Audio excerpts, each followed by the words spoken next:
semangat hatimu. Manokwari Selatan.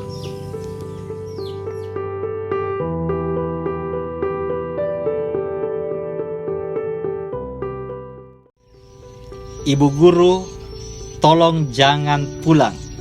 Kisah pengabdian guru-guru SM3T di Kabupaten Manokwari Selatan. 9 bulan sudah Herunisa meninggalkan kampung halamannya di Makassar untuk mengajar di SMA Negeri Mowiwaren, Kabupaten Manokwari Selatan, Papua Barat. 3 bulan lagi ia akan mengakhiri masa tugas dan kembali ke kota asalnya, meninggalkan desa di pedalaman yang tak memiliki jaringan telepon dan listrik ini. Tapi bukannya lega atau bahagia yang dirasakan sang guru bahasa Indonesia ini. Air matanya menetes saat bercerita tentang salah satu muridnya yang memohon supaya ia tetap tinggal dan mengajar. Ibu guru, tolong jangan pulang, kami juga ingin pintar. Jika kita mendengar kata sekolah di pedalaman Papua, wajar jika bayangan yang muncul di kepala adalah bangunan bobrok, bahkan mungkin kelas alam di tengah hutan tanpa meja dan kursi yang memadai. Tapi saat menginjakkan kaki di distrik Ransiki dan Mowiwaren di Manokwari Selatan, Anda akan terkejut melihat bahwa betapa di pelosok desa terpencil ini ternyata gedung-gedung sekolahnya baru dan modern, dan seluruh siswanya mengenakan seragam lengkap dengan topi dan dasi. Hanya saja hampir separuhnya tidak memakai alas kaki.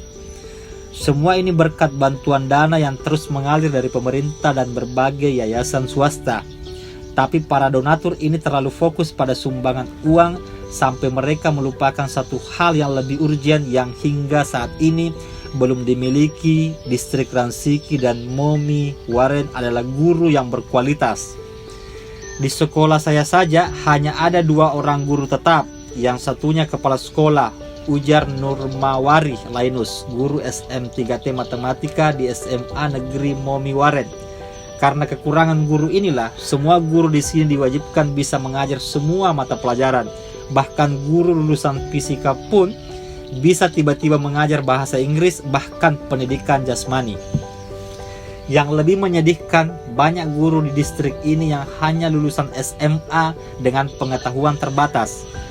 Kadang-kadang bahkan guru saja membacanya tidak lancar, ujar Muhammad Abdi, guru di SD Impres 74 Siwi.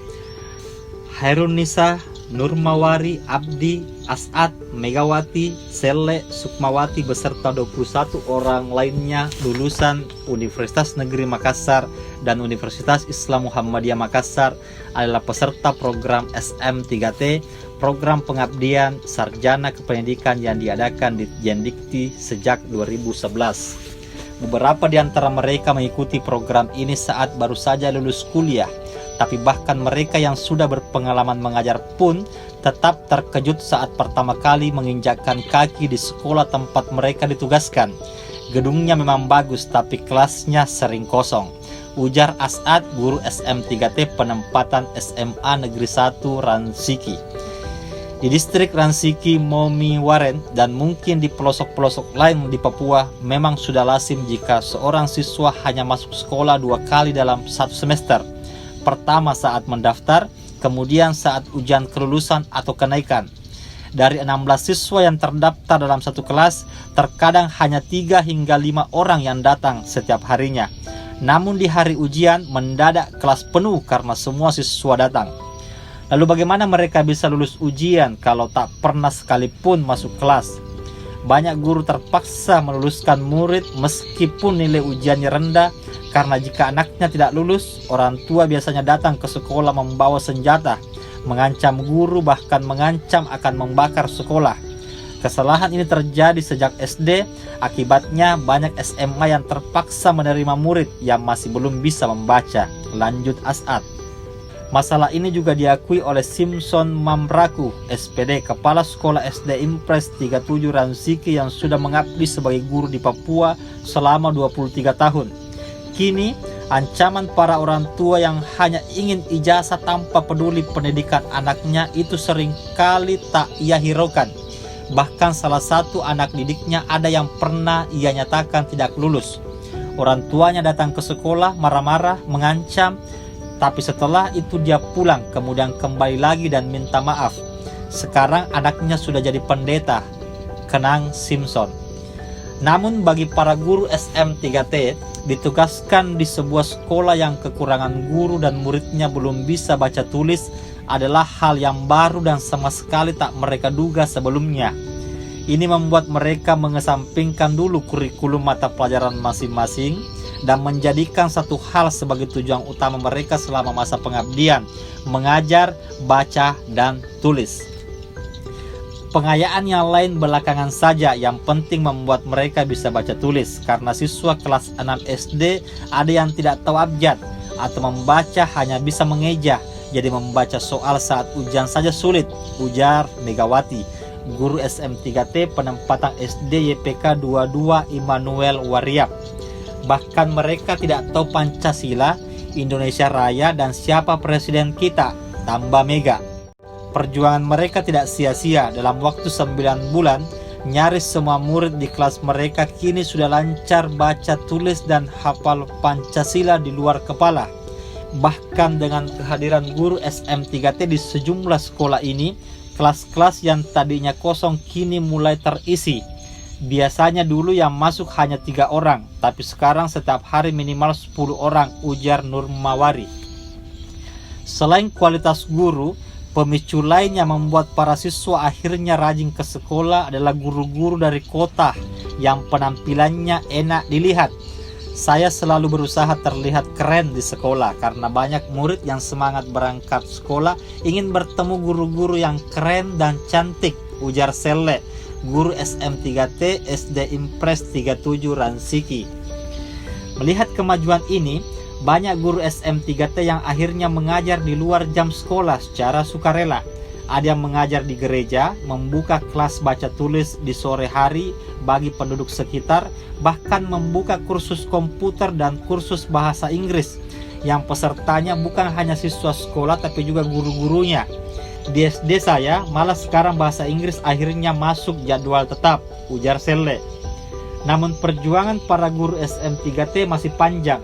Dengan masa pengabdian yang hanya 1 tahun, mereka khawatir perubahan yang mereka bawa tak akan bertahan lama setelah mereka tak lagi di sana.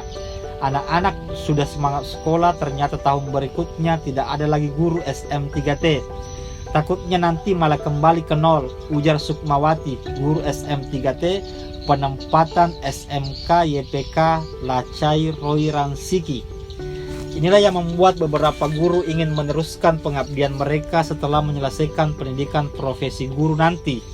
Hidup di pedalaman Papua Barat memang tidak mudah. Dari tidak adanya jaringan telepon, listrik yang menyala hanya 6 jam sehari, rumah kontrakan tanpa kamar mandi yang membuat mereka harus berjalan 1 km untuk mandi di sungai, hingga ancaman keamanan perang antar suku maupun penduduk asli yang hobinya mabuk-mabukan. Namun ini semua tak menyurutkan semangat mereka.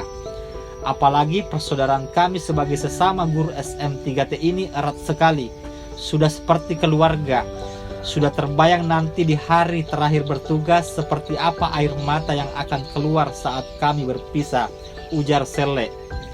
Setidaknya sejak kedatangan mereka, banyak siswa dan orang tua yang kini tersadarkan, yang tadinya mendaftar sekolah hanya demi ijazah supaya bisa melamar kerja kantoran, kini sekolah pelan-pelan mulai kembali ke fitrahnya sebagai tempat menuntut ilmu.